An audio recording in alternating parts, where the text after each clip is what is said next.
వందనాలండి. ఎలా ఉన్నారు? బాగున్నారా? ఈ దినాన్ని దేవుని యొక్క వాక్య ప్రకారం మనం చూసుకున్నట్లయితే బుద్ధి, జ్ఞానము, సర్వసంపదలు దేవుని దగ్గర ఉన్నాయని చెప్పేసి కొలంసీలు రాసిన పత్రిక 2:3 దేవుడు తన పరిశుద్ధ లేఖనం ద్వారా చదివిస్తున్నాడు అనమాట అండి.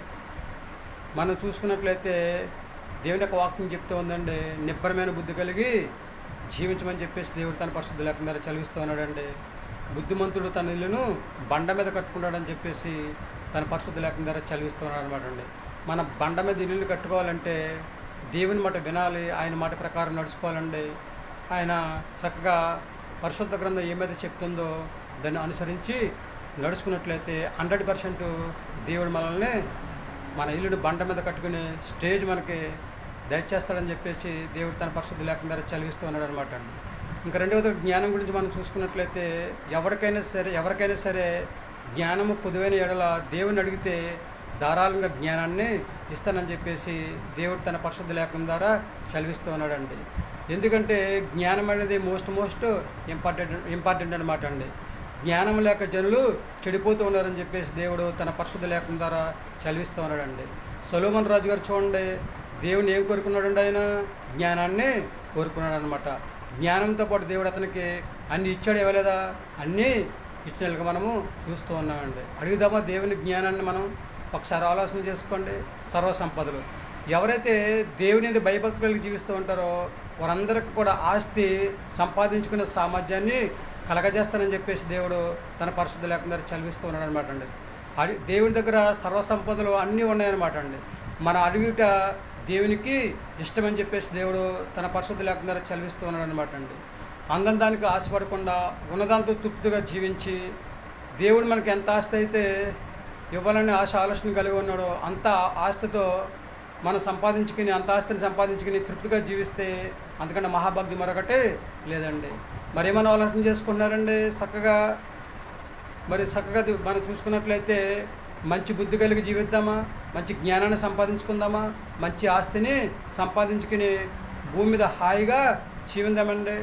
ఎందుకంటే ఆస్తి విషయంలో ఇస్కరియోతు యూదా గారు అందం దానికి ఆశపడి ఉన్నదాన్ని పోగొట్టుకుని చివరికి దేవునికి వ్యతిరేకంగా సంపాదించుకున్న ఆస్తి చివరికి ఏమైందండి? భూమి పాలు అయిపోయినట్లుగా మనము చూస్తూ ఉన్నామండి. ఎవరికైనా ఉపయోగపడింది అది?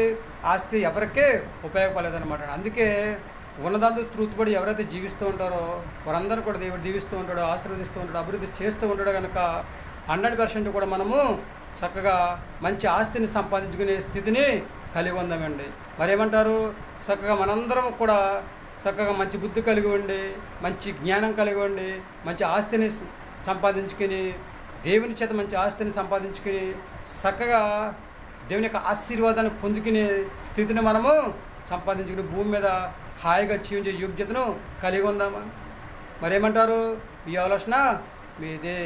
100% దేవుడి మాట విని ఆయన మాట ప్రకారం నడుచుకొని ఆయన భయభక్తులు జీవించి హాయిగా ఉండే యోగ్యత మనం సంపాదించుకోవాలంటే విశ్వాసంతో ప్రార్థన చేద్దామా? మరి మహాపురుషుని పరలోకపు తండ్రి, నీ ఘనమైన పదం లెక్కలని స్తుతి స్తోత్రాలు ప్రభావ. బిడ్డలందరూ తండ్రి మంచి బుద్ధి కలిగి మంచి జ్ఞానం కలిగి దండిస్తుండ్రో, మంచి ఆస్తిని నామూలు సంపాదించుకుని దండిస్తుండ్రో, ఆశీర్వాదం పొందుకుని దండిస్తుండ్రో, భూమి మీద మంచి ఆరోగ్యం కలిగి ఉండి దండిస్తుండ్రో, హాయిగా జీవించే యోగ్యతను ప్రభావ కలిగి ఉండే యోగ్యత ప్రతి బిడ్డకిని దయచేయండి ప్రార్థిస్తున్న ప్రభు. మీకు వందనాలు. ప్రతి బిడ్డను దీవించండి, ఆశీర్వదించండి ప్రభావ. వివాహం కోసం ప్రార్థన చేయమన్న బిడ్డలందరినీ కూడా దీవించి ఆశీర్వదించి త్వరలో వాళ్ళకి వివాహాలు అవ్వడానికి తండ్రి తగిన సహాయం దయచేయని ప్రార్థిస్తున్న ప్రభు. నీకు వందనాలు. అలాగే మంచి ఆరోగ్యం కావాలని ప్రార్థన చేయమన్న వారందరి కోసం ప్రార్థన చేస్తున్నాం. వారందరికీ మంచి ఆరోగ్యం దయచేయండి ప్రభు. నీకు వందనాలు. ఉద్యోగం చేస్తున్న వారిని, వ్యాపారాలు చేస్తున్న వారిని తండ్రి అందరినీ కూడా దీవించి ఆశీర్వదించి నీ కృపచేత బలపరిచి నీ దివ్యమైన ఆశీర్వాదాలు పంపించమని నిన్ను ఎడవను జడబాయని చదివించిన యేసుక్రీస్తు ప్రశస్తమైన నామములో వేడుకొంచున్నాము తండ్రి. ఆమె అందరికీ వందనాలండి. త్రియక దేవుని ఆశీర్వాదాలు మీకు తోడుగుండును గాక. దేవుడు మమ్మల్ని దీవించి ఆశీర్వదించిన గాక. దేవుడిచ్చిన మహాఉచ్చరణ అనుకున్న బట్టి మనందరం కూడా దేవుని పిల్లలం కనుక చక్కగా మనందరం కూడా దేవునికి తగినట్లుగా జీవించి చక్కగా దేవుని యొక్క వాక్యం ఏమైతే చెప్తుందో వాటన్నిటిని అనుసరించి నడుచుకుని హ్యాపీగా జీవించే యోగ్యతను సంపాదించుకునే స్థితిని మనం కలిగి ఉండాలన్నమాట అండి. ఎందుకంటే అందం దానికి ఆశపడి ఉన్నదాన్ని పోగొట్టుకునేది కంటే ఉన్నదాంతో తృప్తిపడి జీవించడమే బెస్ట్ కదండి. అదేవిధంగా మనం జీవించినట్లయితే దేవుడు మనల్ని ఎంతగానో దీవిస్తూ ఉంటాడు, ఆశీర్వదిస్తూ ఉంటాడు, అభివృద్ధి చేస్తూ ఉంటాడు, భూమి మీద మంచి ఆరోగ్యాన్ని ఇస్తూ ఉంటాడు. ఆయన రాజ్యవర్గంగా జీవించే యోగ్యతను సంపాదించుకునే స్థితిని దేవుడు మనకి దయచేస్తూ ఉంటాడు. కనుక మరి ఏమైనా ఆలోచన చేసుకుంటున్నారు? మంచి బుద్ధిని, మంచి జ్ఞానాన్ని, మంచి ఆస్తిని దేవుని నామంలో సంపాదించుకుని దేవుని చేత ఆశీర్వదించబడి హాయిగా జీవించే యోగ్యతను సంపాదించుకునే స్థితి కలిగి ఉందామా? మరేమంటారు? మీ ఆలోచన మీదే, మీ ఆలోచన మీదే.